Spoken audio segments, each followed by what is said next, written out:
Welcome to the second revision of second assessment.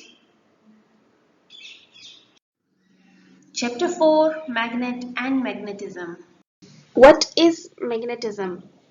Magnetism is a mysterious force of attraction or repulsion. You all are aware of magnets.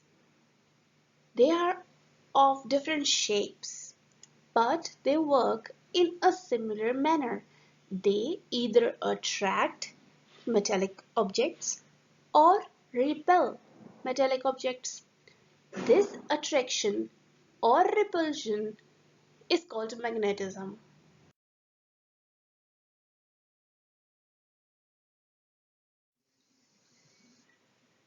Permanent magnets.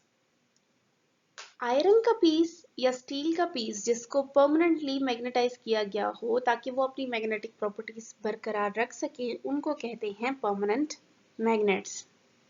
उसकी definition होगी a piece of iron or steel which has been magnetized so that it keeps its magnetic property, it is called a permanent magnet. Permanent magnet के uses बता दें तो यहाँ पे आपके पास दो यूजेस हैं. एक माइक्रोफोन हेडफोन्स में यूज होते हैं परमानेंट मैग्नेट्स, और दूसरा फ्रिज के डोर्स में यूज होते हैं परमानेंट मैग्नेट्स. इनकी टेंडेंसी थ्रू आउट रहती है. इसी तरह एक और टाइप ऑफ मैग्नेट है इलेक्ट्रोमैग्नेट, जिसको हम टेम्पररी मैग्नेट कहते हैं. ये वो मटेरियल है that loses its magnetism when a magnet is taken away is called a temporary magnet or electromagnet. इस पिक्चर में आप देखें मैग्नेट है, तो मैग्नेट के साथ उसकी टेंडेंसी इस स्क्रू ड्राइवर में भी आई हुई है, और फिर स्क्रू ड्राइवर के साथ इस पिन में भी मैग्नेटिक टेंडेंसी आ गई है. इस पिन के साथ एक और पिन लगाएंगे तो वो भी इसके साथ अटैच हो जाएगी. ये टेम्पररी मैग्नेट्स बन गए हैं, ये पिन, ये स्क्रू ड्राइवर. लेकिन जैसे ही मैग्नेट को आप दूर लेके जाएंगे, इनकी ये टेंडेंसी खत्म हो जाएगी और ये फिर लूज कर देंगे अपनी टेंडेंसी को. तो ऐसा मटेरियल जो कि खुद मैग्नेट नहीं हो बल्कि उसके अंदर मैग्नेटिज्म यानी कि एक टेंडेंसी आ गई हो मैग्नेट की टू अट्रैक्ट और रिपेल, उसको कहते हैं टेम्पररी मैग्नेट. इसकी एक टाइप में आ जाता है electromagnet.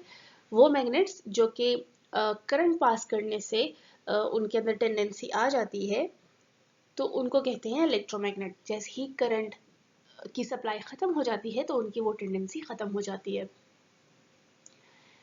The materials that are used to make temporary magnets are usually soft materials that have low magnetic properties such as iron. Iron और स्टील में आयरन जिस चीज से बना हुआ है उसको हम सॉफ्ट मटेरियल कहते हैं, और ये सॉफ्ट मटेरियल होने की वजह से टेम्पररी मैग्नेट्स बन सकते हैं. So there are two types of material, magnetic material, hard magnetic material and soft magnetic material.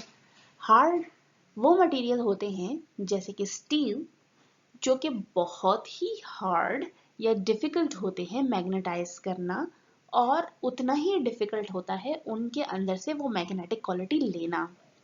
Steel good permanent magnets बनते हैं.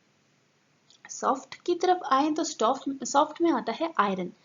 आयरन एक ऐसा मटेरियल है जो कि बहुत इजीली मैग्नेटाइज हो जाता है, जिसके डोमेन्स बहुत इजीली अलाइन हो जाते हैं, और जितने इजीली वो अलाइन होते हैं उतने ही इजीली वो डीमैग्नेटाइज्ड हो जाता है. इसीलिए iron a temporary magnets.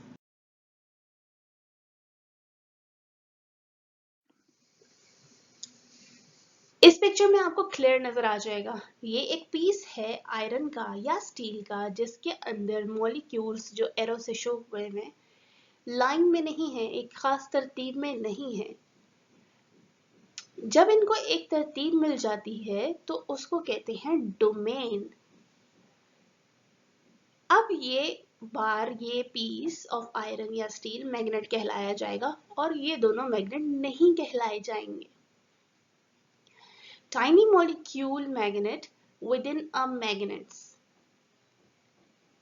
domain is unmagnetized iron lined up in an orderly way when magnet is nearby. In this way, an unmagnetized iron piece gets magnetized for some time. यही situation होती है जब आप किसी magnet के करीब किसी iron के पीस को लेके जाते हो। जैसे कि आपने मैग्नेट के करीब एक पिन लेके गए हो, वो पिन भी स्टील या आयरन की बनी हुई है, तो उसके जो मॉलिक्यूल्स हैं पहले स्कैटर्ड थे, फिर जब आप उसको मैग्नेट के करीब लेके गए तो अलाइन हो गए। अब वो पिन भी मैग्नेट है, उसके अंदर भी टेंडेंसी है मैग्नेटिज्म की, वो भी अट्रैक्ट करेगा किसी और पिन को साथ। अब आपने एक और पिन लगा दी, तो उस पिन के अंदर भी सारे डोमेन्स लाइन अप हो जाएंगे, सारे मॉलिक्यूल्स लाइन अप हो जाएंगे डोमेन में, और फिर उसके अंदर भी टेंडेंसी आ जाएगी मैग्नेटिज्म की। जैसे ही आप मैग्नेट को दूर लेके जाओगे तो ये जो सारे मॉलिक्यूल्स हैं इनकी ये डोमेन खत्म हो जाएगी, इनका जो ये लाइनिंग अप है ये खत्म हो जाएगा, अरेंजमेंट खत्म हो जाएगी, और फिर वो मैग्नेट नहीं कहलाए जाएंगे। Chapter 5, Fit and Healthy. So each year a human being eats over 1 ton यानी कि 1000 kg of food and drinks about 500 liters of liquid. Estimate लगाया गया है कि पूरे साल में तकरीबन 1 टन यानी कि 1000 kg of food और 500 liters of liquid इंसान इनटेक करता है, लेता है। It is very important to eat varied diet, one which provides right balance between food that provide energy, यानी कि इसमें आ जाती हैं आपके पास नट्स वगैरह,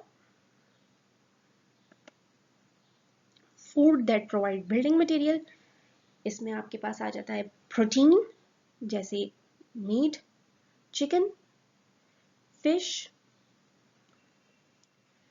food that control chemical reactions, इसमें आ जाता है vitamins, minerals, and food that contain dietary fibre, इसमें आ जाता है रफेज, वेजिटेबल्स या प्लांट से एक्सट्रैक्ट की हुई खाने की चीज। सो हेल्दी ईटिंग आपको इन 4 कैटेगरीज में मिलेगी। तो अगर आपके खाने में ये 4 कैटेगरीज हैं तो इसका मतलब है कि आप जो खा रहे हैं वो बैलेंस्ड डाइट है, वेरिड डाइट है। लेकिन ये जो आप 4 चीजें लेंगे इसको भी एक मिनिमम वेटेज देनी है। ऐसा नहीं कि आप जो एनर्जी प्रोवाइडेड फूड है उसको ज़्यादा मिकदार में ले रहे हो, प्रोटीन को बहुत ही कम, मिनरल को भूल चुके हो।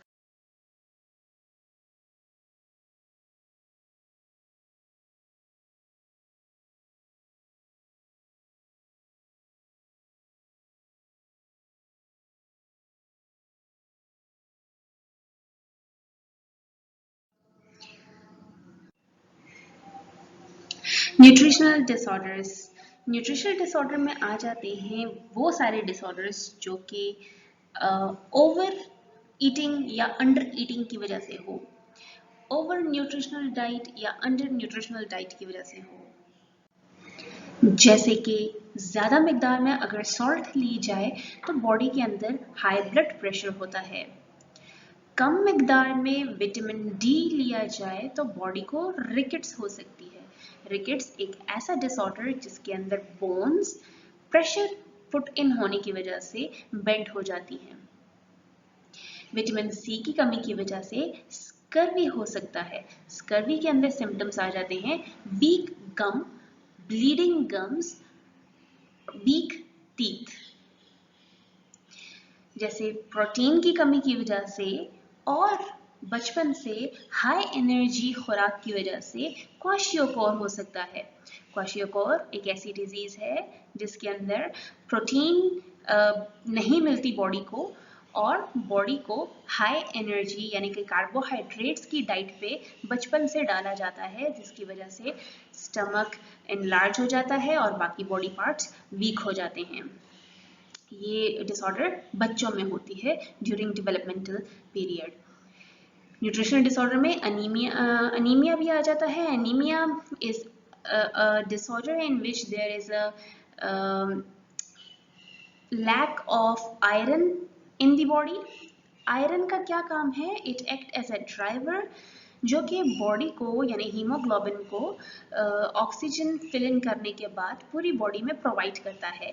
जब ऑक्सीजन नहीं हो, वो आयरन नहीं होगा तो ऑक्सीजन और जो न्यूट्रिएंट्स हैं जिनको पूरी बॉडी में जाना है वो डिलीवर नहीं हो पाएंगे, and as a result the person will get anaemic, pale and tired. Then comes diabetes. Diabetes एक ऐसी कंडीशन है जिसमें बॉडी एक हार्मोन बनाना बंद कर देती है। इंसुलिन एक ऐसा हार्मोन है जो कि बॉडी में बनता है। इंसुलिन कंट्रोल करता है शुगर लेवल को। डायबिटीज तब होती है जब इंसुलिन प्रोड्यूस होना बंद हो जाता है और शुगर को कंट्रोल करने वाला कोई हार्मोन बॉडी में नहीं होता, जिसकी वजह से शुगर लेवल इंक्रीज होता है और इंसान को डायबिटीज हो जाता है। So these were the nutritional disorder. Thank you for listening. That was all for today. Best of luck for your assessment.